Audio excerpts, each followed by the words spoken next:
변호사님이 장발장을 변호했다면 어떻게 변호를 해서 어떤 결과를 도출을 해내셨을까요? 프랑스어를 못해서. 파리 구대학 출신이라면 이제 어떻게 네 프랑스 사법 시험을 이제 통과한 변호사였다. 장 피에르 뭐 변호사였다. 이러면 네, 서 피에르. 네네 서 피에르였다. 오늘은 어떤 주제를 다뤄볼까요? 어떤 주제죠? 변호사를 선임하는 비율이 가장 높은 범죄 유형이 탑 3를 꼽아보려고 합니다. 다만 우리가 일하면서 겪게 되는 그런 경험들을 토대로 저희가 체감하는 내용을 한번 얘기를 해보겠습니다. 떠오르는 범죄 유형이 있나요? 일단은 뭐 이렇게 표현하기는 좀 그렇지만 전통의 강자, 사기 범죄가 있죠. 전통의 강자? 예. 사기 범죄? 네.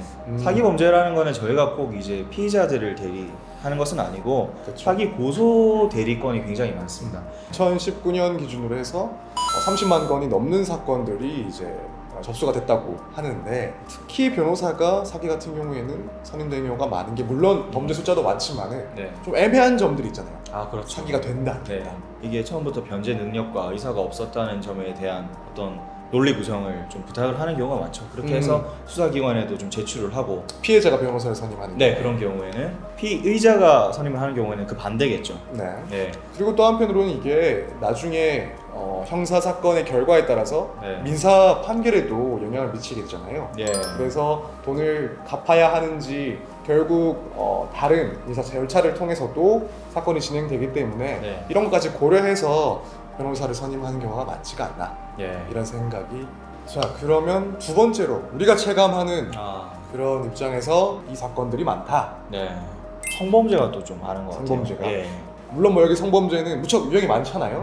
뭐 강간, 강제추행 이런 것들도 있고 특히 요즘에는 카메라 등 이용 촬영이나 혹은 공중장소에서의 추행 이런 것들도 다 포함되는 거죠. 제 생각엔 카메라 때문에 지금 뭐 너무 많은 잘못들이 저질러지고 있어요. 대한민국 국민들이 전부 다 카메라를 하나씩 들고 다니고 있고, 사회적인 관심과 그런 여론들도 형성되어 있는 상황이다 보니까 실제로 접수된 사건도 많아지고 있는 것 같고 또 변호사를 선임하는 경우도 무척 많아지고 있는 것 같습니다.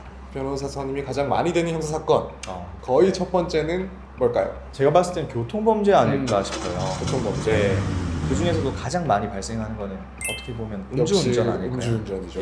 원래 사건 수는 많겠지만은 변호사 사무실을 방문하는 사람들은 아무래도 뭐 초범보다는 두 번째 범죄, 세 번째 범죄 이런 분들이 많겠죠. 아니면 집행유예 기간 중에 있는 분들이 또 단속을 당해서 찾아오시는 경우가 많고, 음주운전은 정말 중한 범죄죠. 사실은 뭐 도로 위의 뭐 살인자라고 표현하는 분들도 많아요. 과격한 표현이지만 그래서 사실 중한 처벌이 예정되어 있는 경우가 많이 있고, 그래서 변호사 선임을 꼭 해야 된다고 생각하시는 경우가 많은 것 같아요.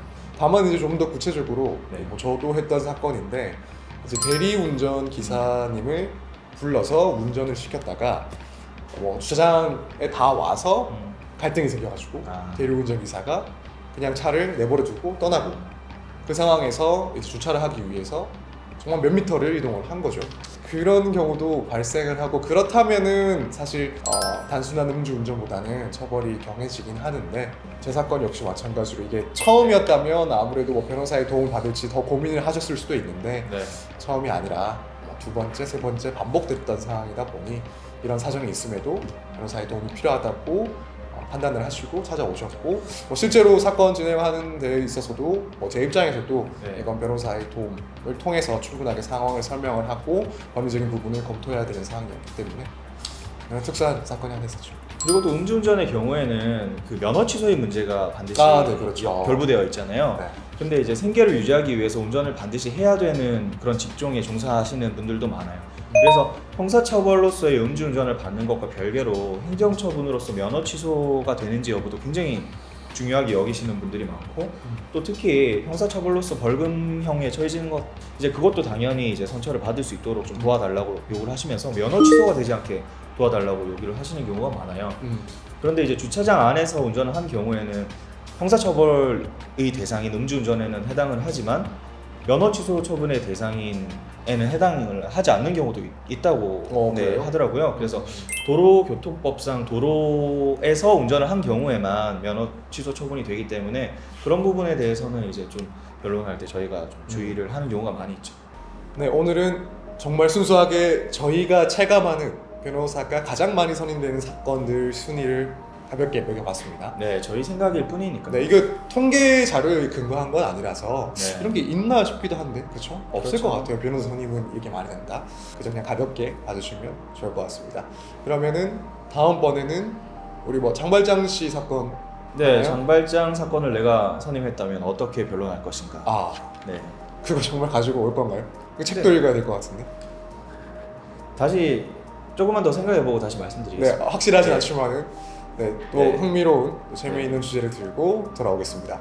지금까지 로이어랜드의 서변 민변이었습니다. 감사합니다.